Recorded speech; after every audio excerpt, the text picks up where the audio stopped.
All right, so I'm gonna take you on a journey with me. I don't think I've really done anything on this kind of work, so we're doing it, so I might as well bring it along with me. So the daily needs some love with the suspension and whatnot. So we're gonna go ahead and take care of that today. Try to get this stuff done before we end up pulling the motor and doing all that stuff anyway. Gonna go ahead and do an oil change on that engine. I believe that's the same oil that was in there when we pulled it out of the silver car. Put some fresh oil in it. That way if it comes out, sits for a while, it's got decent in there. We'll double check with the scanner, but I believe the passenger front bearing is shot. We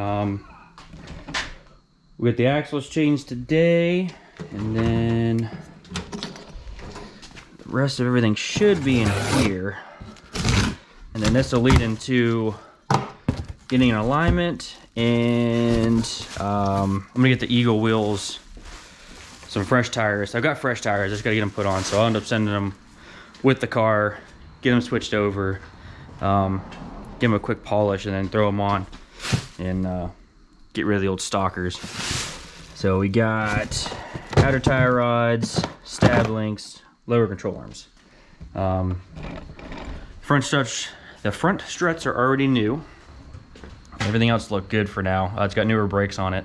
Today we're just gonna get it torn apart and get all this stuff switched out so that we can make her drive a little better.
All right, so like mentioned, we're gonna take a look here and I'll show you guys.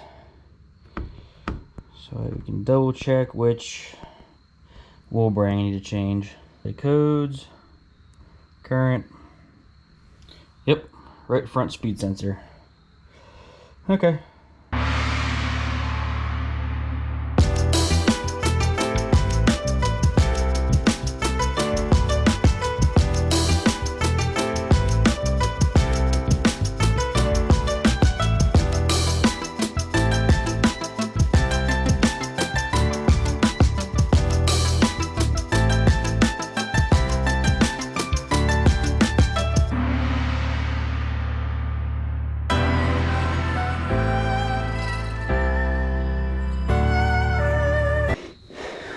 With my helper,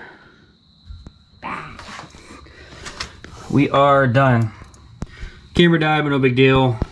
I can talk more on the other side. I just want to get this done. So control arms in, the big bolts in, you sway bar, tie rod, brakes are back on, axles all nice and snug.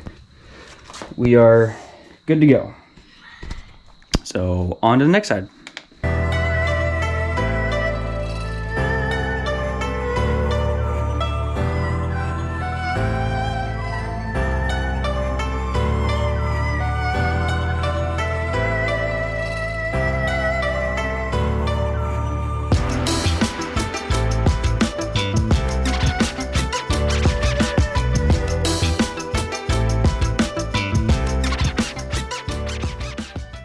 Alright, so side two apart. We'll start with the axle and work our way backwards. I'll try to clean up a little bit too. You can see how bad that boot was.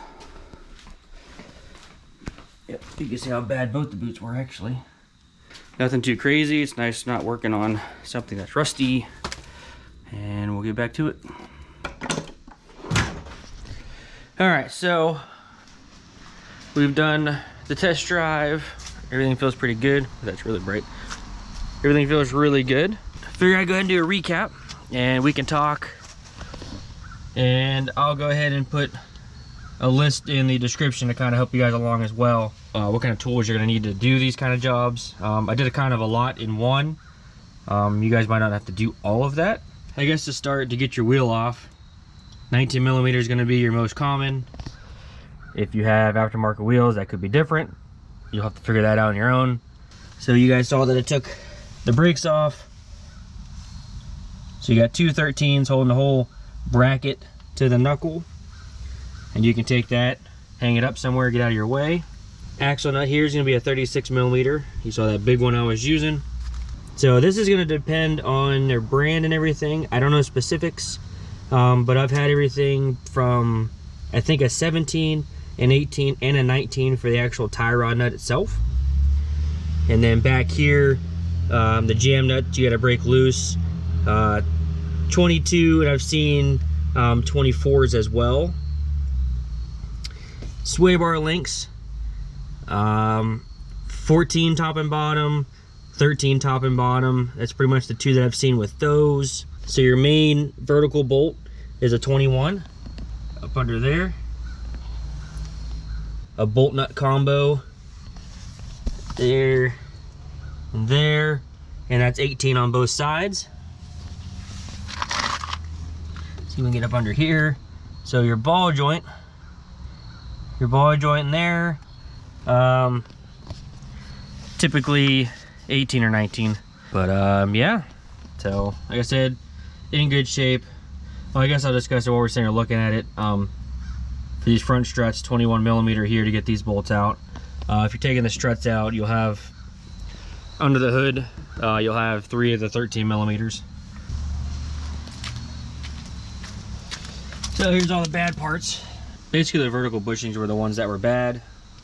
There and there, you can actually see that one separated. Both of the boots were blown on the ball joints. Same with the tie rods. As you can see, the bearing had separated itself. It's really loose, about to come off of there, so was definitely a good choice to change.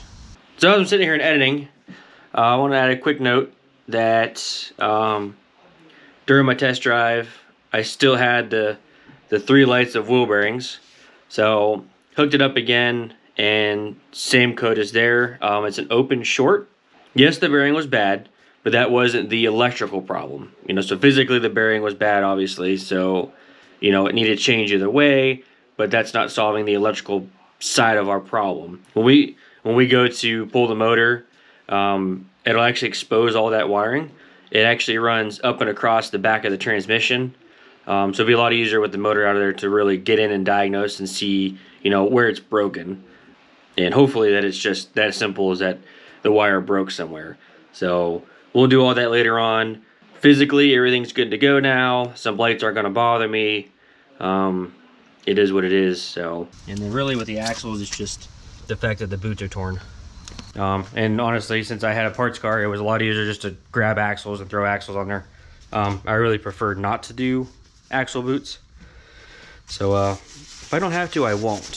So yeah, hopefully that helps. She should be good as far as that stuff goes. A couple other things that, you know, I'll do to her here and there other than the actual motor swap itself. I do have a headliner for it. I'll do the LED third brake mod for it.